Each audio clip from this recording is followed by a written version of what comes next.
Welcome to the शिक्षा capital. The शिक्षा capital में आप सभी का स्वागत है। ये क्लास हिंदी में सर्वप्रथम विषय को लेके है। यहाँ से अधिकांश प्रश्न जो हैं वो परीक्षाओं में पूछे जाते हैं, तो परीक्षा के लिहाज से ये आपके लिए महत्वपूर्ण वीडियो होने वाली है। इस समय हमारी सीरीज़ भी चल रही है ऐसे प्रश्नों को लेके जो विभिन्न परीक्षाओं में पूछे जा चुके हैं। तो अभी तक हम लोगों ने रीतिकाल तक बात कर ली है, आधुनिक काल से हम लोग शुरुआत करेंगे अब। उसकी जो प्लेलिस्ट है वो चैनल पे आपको मिल जाएगी। तो आज हम लोग हिंदी में सर्वप्रथम को लेके जो महत्वपूर्ण चीज़ें हैं उन पर बातचीत करेंगे। तो शुरू करते हैं। हिंदी का प्रथम कवि आपको पता है सरहप्पा को माना जाता है। सरहप्पा जिनका समय 9वीं शताब्दी है। सरहप्पा को विद्वानों ने हिंदी का प्रथम कवि माना है। जैसा कि आपको पता है राहुल शंकरत्यायन ने सरहप्पा को हिंदी का प्रथम कवि माना है। इसके साथ ही साथ अधिकांश विद्वानों ने सरहप्पा को हिंदी का प्रथम कवि माना है। तो यहाँ से प्रश्न काफ़ी आता है परीक्षाओं में। कॉमन प्रश्न रहता है कि हिंदी के प्रथम कवि कौन है। अगला है खड़ी बोली हिंदी के प्रथम कवि। तो खड़ी बोली हिंदी के प्रथम कवि अमीर खुसरो को माना जाता है। हिंदी के सर्वप्रथम कोशकार, ये बहुत ही महत्वपूर्ण प्रश्न है। हिंदी के प्रथम कोशकार भी अमीर खुसरो को ही माना जाता है, जिनकी रचना है खालिक बारी। ये खालिक बारी भी कई बार परीक्षा में रचना पूछी जाती है, ये किसके द्वारा रचित है। अगला है कि अपभ्रंश का प्रथम प्रबंध काव्य कौन सा है। तो अपभ्रंश का जो प्रथम प्रबंध काव्य माना जाता है भविष्यत कहा को माना जाता है, जो कि धनपाल के द्वारा रचित है। तो भविष्यत कहा जो है वो धनपाल के द्वारा रचित है, ये भी ध्यान में रखने की ज़रूरत है। अगला है हिंदी का प्रथम महाकाव्य जो है पृथ्वीराज रासो को माना जाता है। आपको पता है पृथ्वीराज रासो जो है वो चंद बरदाई के द्वारा रचित है। पृथ्वीराज रासो को हिंदी का प्रथम महाकाव्य आचार्य रामचंद्र शुक्ल ने माना है, जो हिंदी के बड़े आलोचक हैं। इसके साथ ही साथ उन्होंने चंद बरदाई को, जो इसके लेखक हैं, इनको हिंदी का पहला महाकवि माना है। तो ये भी महत्वपूर्ण चीज़ है जो बार बार परीक्षा में पूछी जाती है। अगला है कि हिंदी खड़ी बोली का प्रथम महाकाव्य। तो हिंदी खड़ी बोली का प्रथम महाकाव्य प्रियप्रवास को माना जाता है, जो कि अयोध्या सिंह उपाध्याय हरिऔध के द्वारा रचित है। अगला है हिंदी खड़ी बोली गद्य की प्रथम रचना कौन सी मानी जाती है। तो हिंदी खड़ी बोली गद्य की प्रथम रचना चंद छंद वर्णन की महिमा को मानी जाती है, जो कि अगंग कवि के द्वारा रचित है। आगे बढ़ते हैं। अगला है हिंदी खड़ी बोली का प्रथम गद्य ग्रंथ। ये कई बार परीक्षाओं में पूछा जाता है। हिंदी खड़ी बोली का प्रथम गद्य ग्रंथ भाषा योग वासिष्ठ है, जो कि रामप्रसाद निरंजनी के द्वारा रचित है। तो भाषा योग वशिष्ठ रामप्रसाद निरंजनी के द्वारा रचित है, ये भी ध्यान में रखने की ज़रूरत है। अगला है शुद्ध एवं परिमार्जित बोली के प्रथम लेखक। तो शुद्ध एवं परिमार्जित बोली के जो प्रथम लेखक हैं वो रामप्रसाद निरंजनी को ही माना जाता है। तो ये चीज़ें रामप्रसाद निरंजनी से दो बातें जुड़ी हुई हैं जो कि काफ़ी महत्वपूर्ण है। एक की है हिंदी खड़ी बोली का इन्होंने प्रथम गद्य ग्रंथ लिखा भाषा योग वशिष्ठ, और दूसरी बात कि शुद्ध एवं परिमार्जित बोली के प्रथम लेखक रामप्रसाद निरंजनी को ही माना जाता है। तो ये दो बातें आपको रामप्रसाद निरंजनी से जुड़ी हुई ध्यान में रखनी है। अगला है कि हिंदी काव्य में सर्वप्रथम बारहमासा का जो वर्णन है वो कहाँ मिलता है। तो सबसे पहले बीसल देव रासो, जो कि नरपति नाल के द्वारा रचित है, आदिकालीन कवि हैं नरपति नाल, उनके द्वारा रचित है। ये कई बार प्रश्न परीक्षा में पूछा जाता है कि बारहमासा वर्णन सबसे पहले कि हिंदी काव्य में किस ग्रंथ में मिलता है। चलिए आगे बढ़ते हैं। आगे है कि हिंदी काव्य में सर्वप्रथम नक्शिक वर्णन जो है हिंदी काव्य में सबसे पहले कहाँ मिलता है। तो राउल वेल में मिलता है, जो कि रोड़ा कवि के द्वारा रचित है।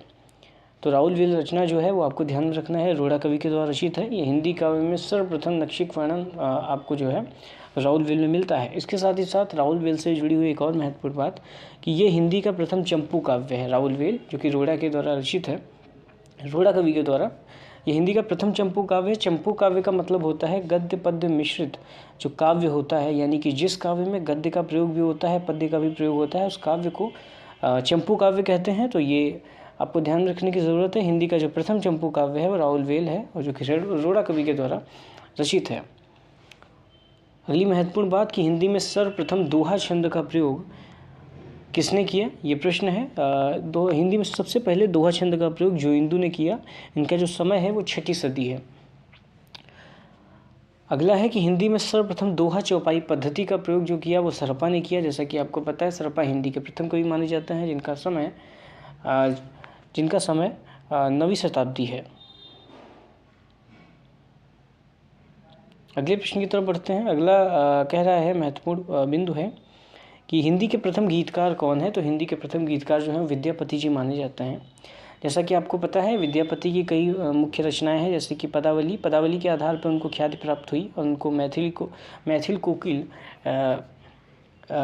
कोकिल के नाम से जाना गया। इनकी महत्वपूर्ण रचनाओं में पदावली आती है, जो कि मैथिली भाषा में लिखी गई है। ये मैथिल के ही रहने वाले थे, मिथिला के ही। और विद्यापति की और महत्वपूर्ण जो रचनाएं हैं उसमें कीर्तिलता और कीर्ति पताका, ये दोनों महत्वपूर्ण है। कीर्तिलता और कीर्ति पताका कई बार परीक्षा में पूछी जाती है। तो कीर्तिलता और कीर्ति पताका की जो रचनाएं हैं ये अवहट्ठ भाषा में विद्यापति के द्वारा रचित हैं। तो ये भी ध्यान रखने की ज़रूरत है। एक जो महत्वपूर्ण बात ये है कि ये हिंदी के प्रथम गीतकार माने जाते हैं। अगला महत्वपूर्ण बिंदु है कि हिंदी के प्रथम जो कवयित्री हैं वो कौन है, तो हिंदी की प्रथम कवयित्री जो है वो मीराबाई जी मानी जाती हैं। अगला महत्वपूर्ण बिंदु है कि हिंदी के प्रथम दलित कवि कौन है, तो वो संत रैदास है। रैदास यानी कि रविदास, जिनका जन्म काशी में हुआ था।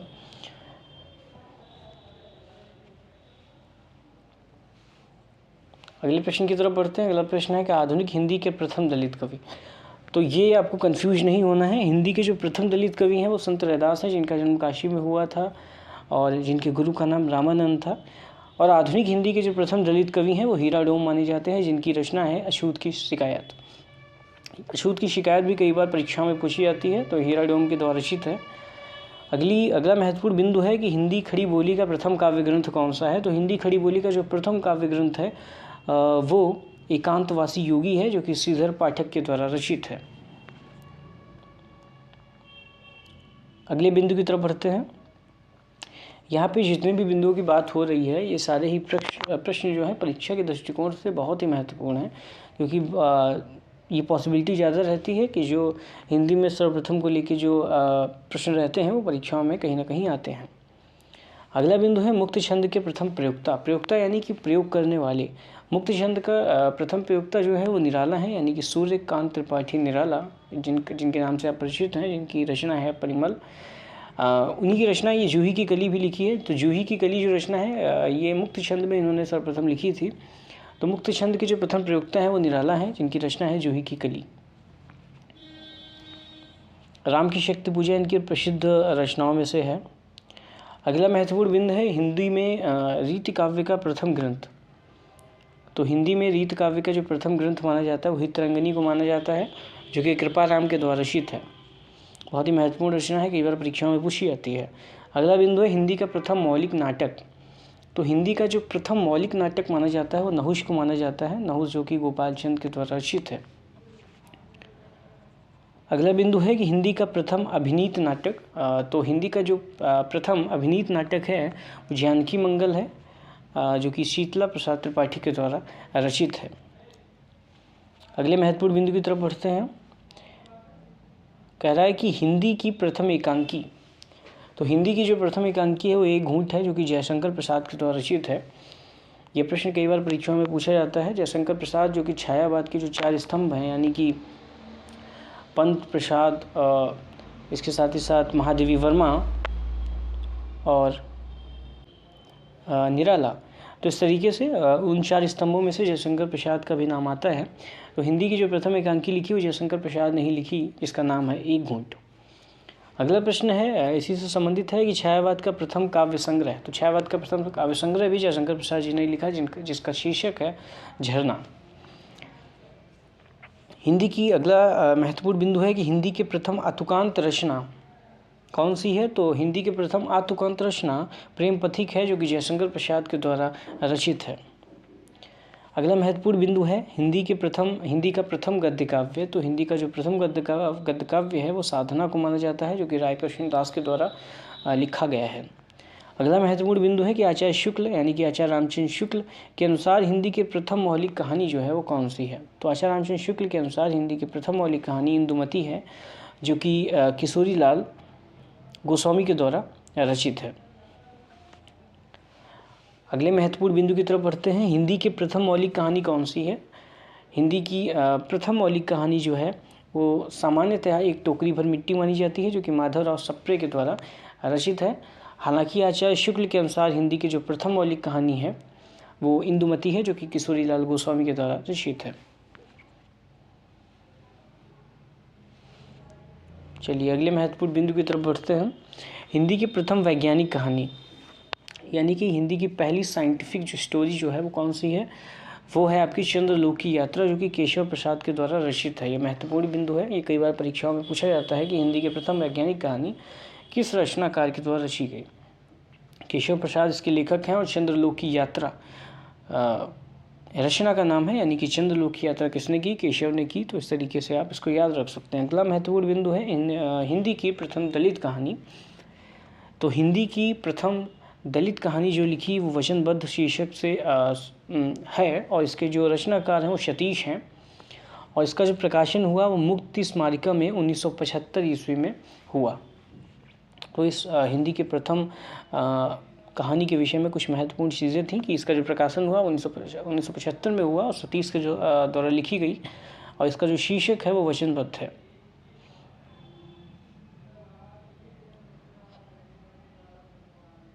चलिए अगले महत्वपूर्ण बिंदु की तरफ बढ़ते हैं।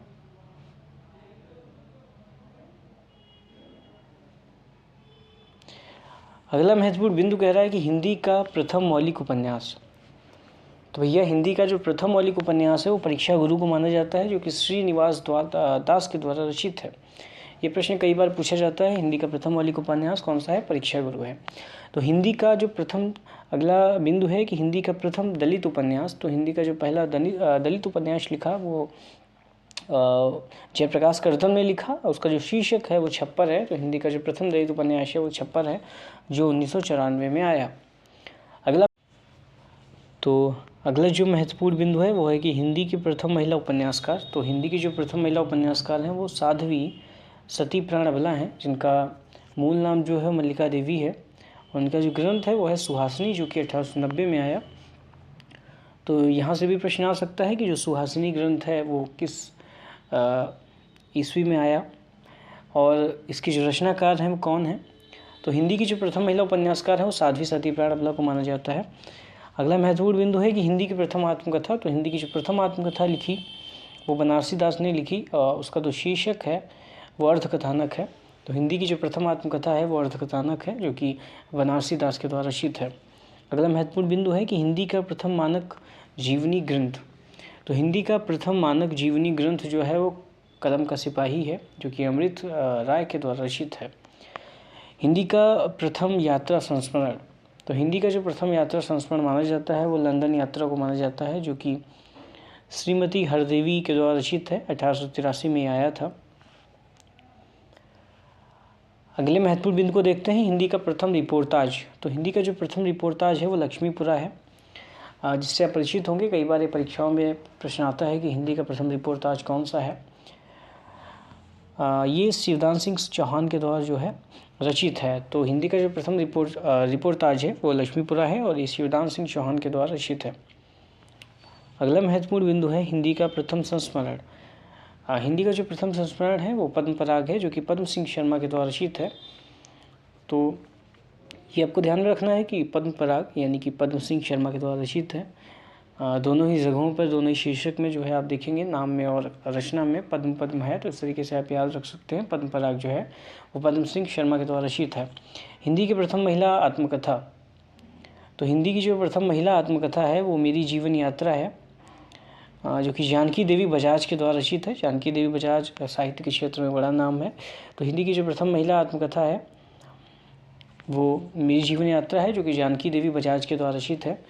अगली महत्वपूर्ण पंक्ति है, अगली महत्वपूर्ण बिंदु है हिंदी की प्रथम दलित महिला आत्मकथा। तो एक तो ये हो गया कि हिंदी की प्रथम महिला आत्मकथा वो तो मेरी जीवन यात्रा है और जानकी देवी बजाज के द्वारा रचित है। दूसरा बिंदु ये महत्वपूर्ण है कि हिंदी की प्रथम दलित महिला आत्मकथा, यानी यहाँ पे दलित वर्ड जुड़ा है, तो आपको ये ध्यान रखने की ज़रूरत है। इसका शीर्षक है दोहरा अभिशाप, जो कि कौशल्या वैसंत्री के द्वारा रचित है। चलिए अगले बिंदु को देखते हैं, हिंदी आलोचना की प्रथम पुस्तक कौन सी मानी जाती है। तो आप सब इससे परिचित होंगे। हिंदी आलोचना की प्रथम पुस्तक समालोचना समुच्चय को माना जाता है, जो कि महावीर प्रसाद द्विवेदी के द्वारा रचित है। महावीर प्रसाद द्विवेदी युग के प्रवर्तक हैं, और जिनके नाम पे द्विवेदी युग का नाम पड़ा। तो आप समझिए कि एक आकाश धर्मा गुरु थे महावीर प्रसाद द्विवेदी, और इन्होंने सरस्वती पत्रिका का संपादन 1903 से 1920 तक किया है। इतने बड़े अंतराल में इन्होंने कई साहित्य, इनका जो काम है वो साहित्य के क्षेत्र में गिना जाता है। चलिए, तो हिंदी आलोचना की जो प्रथम पुस्तक है वो समालोचना समुच्चय है, जो कि महावीर प्रसाद द्विवेदी के द्वारा रचित है। ये भी यहाँ पे ध्यान रखने की ज़रूरत है कि महावीर प्रसाद द्विवेदी के नाम पे द्विवेदी युग का नाम पड़ा। ये कई बार परीक्षाओं में पूछा जाता है कि किसके नाम से जो है द्विवेदी युग का नाम द्विवेदी युग पड़ा। अगला महत्वपूर्ण बिंदु है हिंदी में प्रथम तुलनात्मक अध्ययन आलोचना, हिंदी में प्रथम तुलनात्मक आलोचना। तो हिंदी में प्रथम तुलनात्मक आलोचना जो है वो बिहारी और सादी है। इसके जो लेखक हैं, इसके जो आलोचक हैं, ये पद्म सिंह शर्मा हैं। तो हिंदी में जो प्रथम तुलनात्मक आलोचना है वो बिहारी और सादी है। अगला महत्वपूर्ण बिंदु है हिंदी नाटक का प्रथम सैद्धांतिक ग्रंथ। तो हिंदी नाटक का जो प्रथम सैद्धांतिक ग्रंथ माना जाता है वो रूपक रहस्य को माना जाता है, जो कि श्याम सुंदर दास के द्वारा रचित है। चलिए, अगले महत्वपूर्ण बिंदु को देखते हैं। अगला बिंदु कह रहा है कि हिंदी के प्रथम व्याकरणकार। तो हिंदी के जो प्रथम व्याकरणकार माने जाते हैं वो जे कैटलर माने जाते हैं, जो हॉलैंड से थे। तो हिंदी के जो प्रथम व्याकरणकार हैं वो जे कैटलर हैं, ये ध्यान में रखने की ज़रूरत है। चलिए, अगले बिंदु को देखते हैं। कह रहा है कि हिंदी भाषा में हिंदी का प्रथम व्याकरण, यानी कि हिंदी भाषा में हिंदी का जो प्रथम व्याकरण लिखा वो किसने लिखा? तो हिंदी भाषा का व्याकरण शीर्षक से लिखा इन्होंने, और इसके लेखक जो है वो पादरी एम.टी. आदम हैं।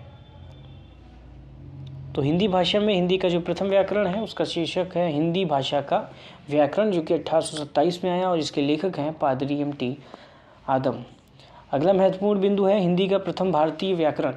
तो हिंदी का जो प्रथम भारतीय व्याकरण है वो भाषा चंद्रोदय है, जो कि 1855 में आया, और इसके जो लेखक हैं वो पंडित श्रीलाल हैं।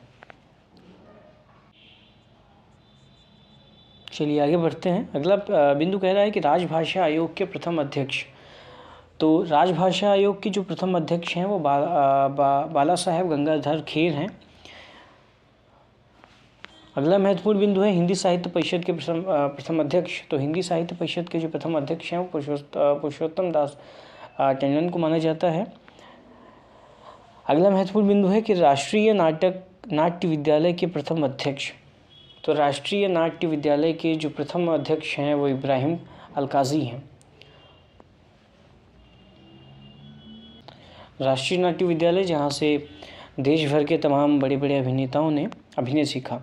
तो राष्ट्रीय नाट्य विद्यालय के जो प्रथम अध्यक्ष हैं वो इब्राहिम अलकाजी हैं। ये भी कई बार प्रश्न पूछा जाता है, क्योंकि जो नाटक है यानी कि जो ड्रामा है उसका जो संबंध है वो साहित्य से है। तो इस वजह से साहित्य और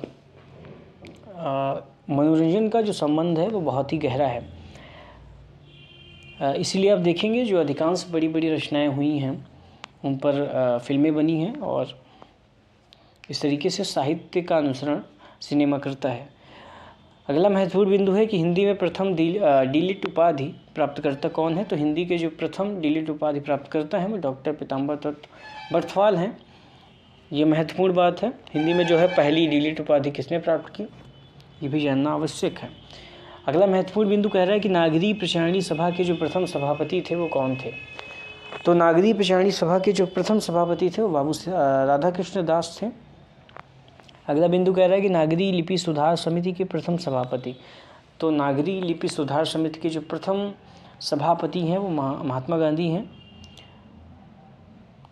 चलिए, अगले महत्वपूर्ण बिंदु को देखते हैं। देवनागरी लिपि सुधार समिति के प्रथम अध्यक्ष कौन है? देवनागरी लिपि सुधार समिति के जो प्रथम अध्यक्ष हैं वो आचार्य नरेंद्र देव हैं। अगला महत्वपूर्ण बिंदु कह रहा है कि हिंदुस्तानी के स्थान पर हिंदी शब्द का सबसे पहले प्रयोगकर्ता यानी कि प्रयोगकर्ता कौन है? तो हिंदुस्तानी के स्थान पर हिंदी शब्द का सबसे पहले जो प्रयोग किया वो गिलक्राइस्ट ने किया। ये ध्यान रखने की ज़रूरत है। अगला बिंदु कह रहा है कि खड़ी बोली शब्द का प्रथम प्रयोग किसने किया? खड़ी बोली शब्द का प्रथम प्रयोक्ता कौन है? तो लल्लू लाल हैं।